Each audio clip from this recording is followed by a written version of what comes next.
Hi everyone, this is Josh Eck. We're going to do our flipped classroom presentation today.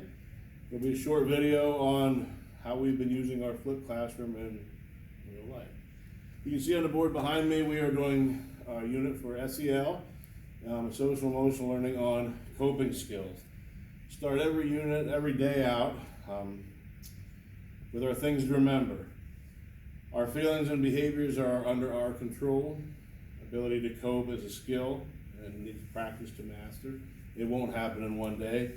Always more than one way to solve a problem, and all the skills that we have and are developing are interchangeable. This is something that we review every day before we start the unit.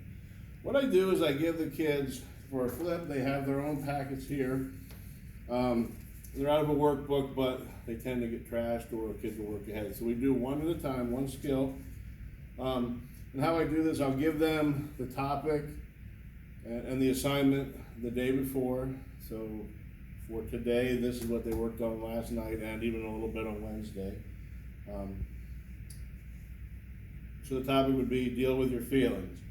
They would come up with ideas at home or things where they've done this in the past or not, and that'll be our framework for the next day.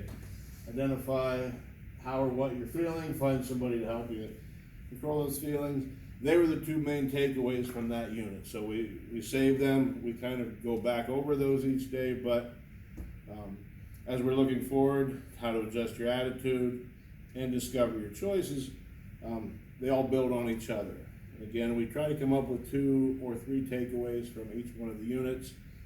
And as we develop the next skill, we kind of review off everything else.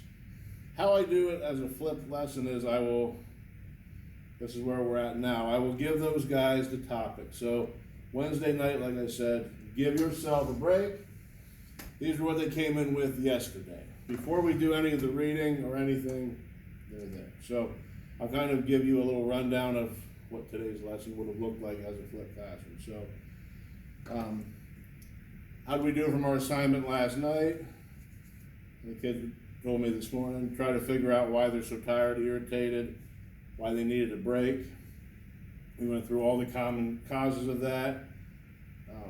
One thing that allows me to spend the time I need to refresh myself, and we'll go over that as well.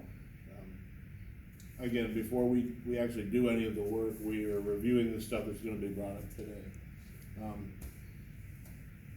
Once that was covered, I went over the need for both emotional and physical strain. Kind of take a break and relax a little bit.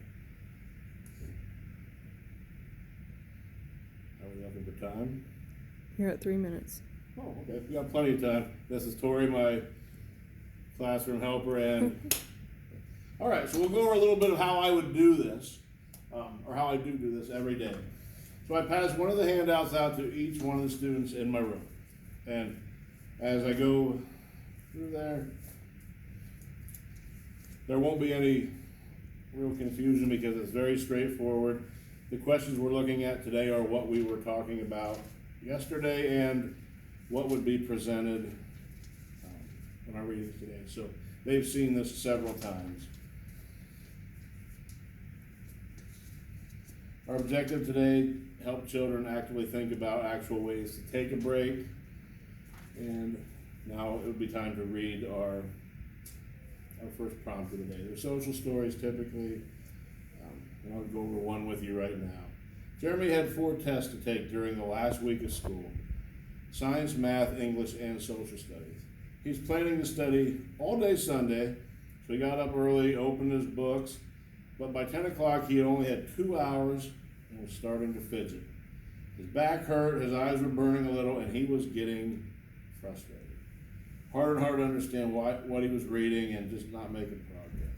He wanted to quit, but he hadn't even opened math, English, or social studies. He wants to get a good grade on the test. Now he doesn't know what to do. What do we need, kids, to give this guy a break?